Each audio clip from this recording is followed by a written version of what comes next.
నమస్తే welcome to our channel నేను సిరి Kannada actor Darshan కేసులో అయితే పవిత్ర గౌడ చాలా అంటే నేను తప్పు చేశా అని చెప్పేసి బాధపడుతుంది. అసలు ఎవరి పవిత్ర గౌడ ఎందుకు తప్పు చేశా అని ఫీల్ అవుతుంది, అసలు ఏం జరిగింది? సో ఈ అంశాన్ని మనకి వివరించడానికి మనతో పాటు ఉన్నారు ప్రముఖ సినీ క్రిటిక్ యజ్ఞమూర్తి గారు. నమస్కారం సార్. నమస్తే సిరి.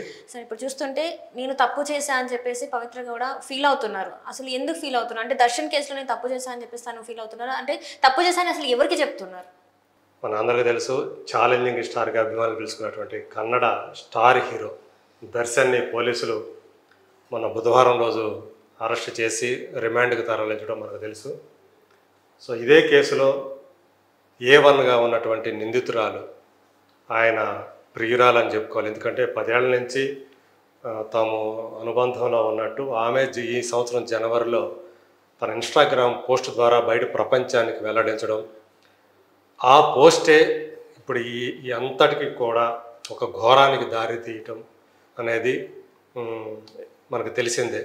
సో ఆమె పెట్టిన ఆ పోస్టుని చూసి తట్టుకోలేకపోయిన దర్శన్ అభిమాని ఒక రేణుకాస్వామి అని చిత్రదుర్గ అనే ప్రాంతానికి చెందిన ఒక మెడికల్ షాప్లో పనిచేసే అతను ఆమెని అసభ్య పదజాలంతో దూషిస్తూ అశ్లీల చిత్రాలు ఆమెకి మెసేజ్లు చిత్రాలు ఆమెకి పోస్ట్ చేశాడని చెప్పేసి దీన్ని ఆమె దర్శన్ దృష్టికి తీసుకెళ్లడంతో దర్శన్ అదే ప్రాంతానికి సంబంధించిన చిత్రదుర్గ ప్రాంతానికి చెందిన తన మరో అభిమాన సంఘానికి అధ్యక్షుడైనటువంటి రఘు అనే అతని స్నేహితుల ద్వారా సో అతన్ని రప్పించి రేణుకాస్వామిని తన దగ్గరికి రప్పించుకొని ఒక ఫామ్ హౌస్లో నిర్బంధించి అతన్ని కొట్టి తర్వాత వాళ్ళు కూడా అభిమానులు అందరూ కూడా కొట్టడంతో అతను చనిపోవటం, ఆ తర్వాత అతని బాడీని ఒక డ్రైనేజ్లో పడేయటం. సో ఆ బాడీని కుక్కలు అత్యంత దారుణంగా కుక్కలు పీకు తింటుంటే ఒక డెలివరీ బాయ్ చూసి, ఫుడ్ డెలివరీ బాయ్ అనుకుంటా, అతను చూసి పోలీసులకి సమాచారం అందించడం. సో అప్పుడు ఇదంతా ఈ కేసు అంతా కూడా బయటపడటం ఇవన్నీ చూసాం. మరి ఇప్పుడెందుకు పవిత్ర గౌడ తప్పు చేశాను ఎందుకు అంటుందంటే, విచారణ సమయంలో అంటే బుధవారం గురువారం 2 రోజుల పాటు పోలీస్ కస్టడీలో ఆమె ఉన్నారు. ఈ కస్టడీలో ఉండి ఆమె నేను దర్శన్కి ఈ విషయం చెప్పి, అంటే రేణుకాస్వామి తనకు అశ్లీల మెసేజ్లు పంపించినటువంటి ఆ విషయాన్ని దర్శన్కి చెప్పి తప్పు చేశాను, అలా కాకుండా దర్శన్కి చెప్పకుండా నేనే ముందుగానే మీ దగ్గరకు వచ్చి నేను కంప్లైంట్ కనుక ఇచ్చినట్లయితే రేణుకాస్వామి మీద ఇంత ఘోరం జరిగి ఉండేది కాదు అని చెప్పేసి ఆమె విలపించింది అని చెప్పేసి పోలీసు వర్గాల నుంచి మనకు అందుతున్నటువంటి సమాచారం. Right sir. అంటే ఇక్కడ చూస్తుంటే అసలు పవిత్ర గౌడ మన దర్శన్ లైఫ్లోకి అసలు ఎట్లా ఎంటర్ అయింది సార్? యాక్చువల్గా పవిత్ర గౌడ ఒక టెలివిజన్ ఆర్టిస్టు, ఒక మోడలు, అలాగే ఒక ఫ్యాషన్ డిజైనర్. తను ఒక బౌటిక్ కూడా నడుపుతున్నారు.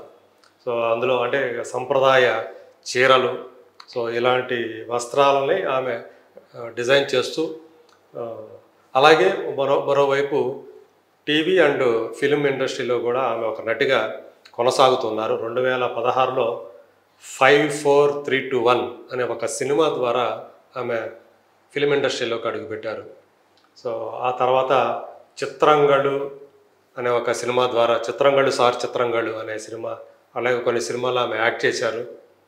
ఈ నేపథ్యంలోనే విజయలక్ష్మి తోటి, అంటే విజయలక్ష్మి దర్శన్ భార్య, సో ఆమె ఒక 10 ఏళ్ల క్రితం తనని దర్శన్ వేధిస్తున్నాడు, తనని కొడుతున్నాడు అని చెప్పేసి ఆమె పోలీసులకు కంప్లైంట్ ఇస్తే తనను దర్శన్ తీసుకెళ్ళి జైల్లో పెట్టిన సందర్భం ఉంది.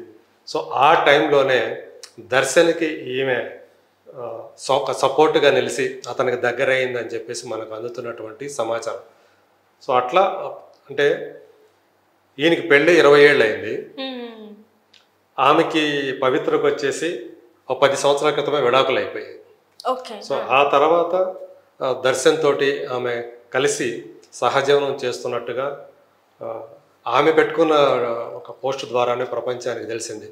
మన బంధానికి 10 ఏళ్ళు అని చెప్పేసి ఆమె పెట్టుకోవటం, దీన్ని చూసి మళ్ళీ విజయలక్ష్మి స్పందించి, దర్శన్ భార్య స్పందించి, మా జీవితాల్లో రావడానికి నీకేం హక్కు ఉంది, నీ మీద కేసు పెడతానని చెప్పేసి ఆమె గొడవ చేశారు. అప్పుడు సో ఏదేమైనా ఆ పోస్టు అంటే ఆమె అట్లా ఒక దర్శన్ వ్యక్తిగత జీవితంలోకి వాళ్ళ భార్యాభర్తల జీవితంలోకి ఈమె పవిత్ర గౌడ అక్రమంగా చొరబడ్డారని ఫీల్ అయినటువంటి రేణుకా స్వామి ఆమెతోటి అట్లా కామెంట్లు పెట్టడమే కాకుండా ఆమె పోస్ట్కి స్వయంగా ఆమె అశ్లీల మెసేజ్లు పంపటం ఇవన్నీ జరగటం ఇదంతా తదనంతరం జరిగినటువంటి పరిణామాలు.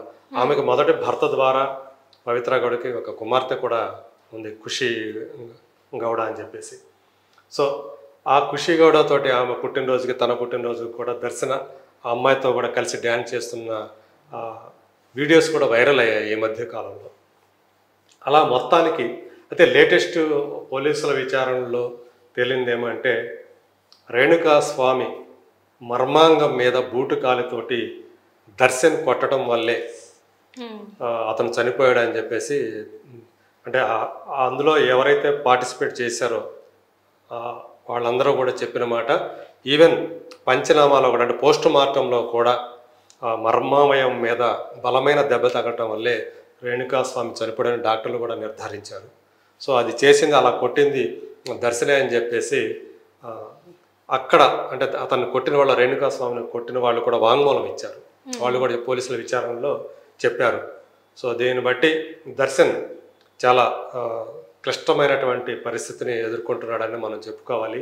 సో అది కనుక కోర్టులో కనుక నిరూపణ అయితే వీళ్ళు బలమైనటువంటి ఈ సాక్షుల్ని అలాగే డాక్టర్ల యొక్క వాళ్ళు ఇచ్చినటువంటి సర్టిఫికెట్ని వీళ్ళన్నీ కూడా నిరూపించగలిగితాయని కనుక ఖచ్చితంగా దర్శన్కి ఈ కేసులో జైలు శిక్ష పడక తప్పద పరిస్థితి కనిపిస్తుంది. అతనితో పాటు అతన్ని ప్రేరేపించినందుకు గాను, ఎందుకంటే ఇందులో ఎక్కిజుడు బనుగా ఉంది, ప్రథమ నిందితురాలుగా ఉంది పవిత్ర గౌడ. కాబట్టి ఆమెకు కూడా పెద్ద శిక్ష పడే అవకాశాలు అయితే ఉన్నాయి. అంటే ఇక్కడ చూస్తున్నట్టయితే దర్శన్ కోసం వాళ్ళ అభిమానులు మేమే చేసామని చెప్పేసి కూడా వాళ్ళు ముందుకు వచ్చారు. అంటే అతనికి శిక్ష నుంచి తప్పించడానికి వీళ్ళు ముందెళ్ళి 10 లక్షలు ఇచ్చేది ఉంది, సో అందుకే మేము ఇలాంటివి చేసామన్నారు. మరి ఇప్పుడు దాన్ని అంటే ఇప్పుడు వాళ్ళు అందరూ ఒప్పుకున్నట్టేనా మొత్తానికి? ఒక్కో మనిషికి 5 లక్షల చొప్పున ఇచ్చారు. వాటిని కూడా పోలీసులు రికవరీ చేసే పనిలో ఉన్నారు. సో అందులో దర్యాప్తులో భాగంగా ఆ డబ్బులు కూడా రికవరీ చేసి, సో వాళ్ళు కూడా అంటే ఎందుకంటే వాళ్ళు తప్పుడు సమాచారం అందించారు కాబట్టి పోలీసులకి వాళ్ళు కూడా కేసులో ఇరుక్కుంటారు. సో ఇట్లా ఏదేమైనా సరే ఒక విషాదకరమైనటువంటి అంశం. తన అభిమానినే దర్శన్ లాంటి ఒక స్టార్ హీరో చంపడం, హత్య చేయడం, పైగా తనే కొట్టి చంపాడని కూడా సాక్షులు చెప్తున్నటువంటి విషయం, డాక్టర్లు కూడా నిర్ధారించినటువంటి విషయం. కాబట్టి సో ఇలాంటి చర్యలు అంటే ఏదైతే వివాహేతర సంబంధాలు ఈ మధ్యకాలంలో చాలా ఎక్కువగా చూస్తున్నాం మనం, అటు టెలివిజన్ రంగంలోనూ ఇటు ఫిలిం ఇండస్ట్రీలోనూ ఇలాంటి వివాహేతర సంబంధాలు అనేవి చాలా దారుణాలకి, చాలా ఘోరాలకి దారితీస్తున్నాయి. సో కాబట్టి అందరూ ఈ ఉదంతాలన్నీ కూడా చెప్తుంది ఏంటంటే మనం అంటే అందరి నలుగురికి తెలియజెప్పే ఒక స్థితిలో ఉన్నప్పుడు, ఎందుకంటే సినిమా హీరో అంటే అతను ఆరాధించే వాళ్ళు ఎక్కువగా ఉంటారు కాబట్టి అతని ప్రవర్తన అనేది మార్గదర్శకంగా ఉండాలి. కానీ ఇలా దుందుడుకు చర్యలకు లేదా అంటే ఇలాంటి సంబంధాలు ప్రేరేపించేటట్లుగా ఉండకూడదు అని చెప్పేసి ఈ ఉదంతం చాలా గట్టిగా చెప్తుంది. Right sir, right. Thank you so much sir. Thank you.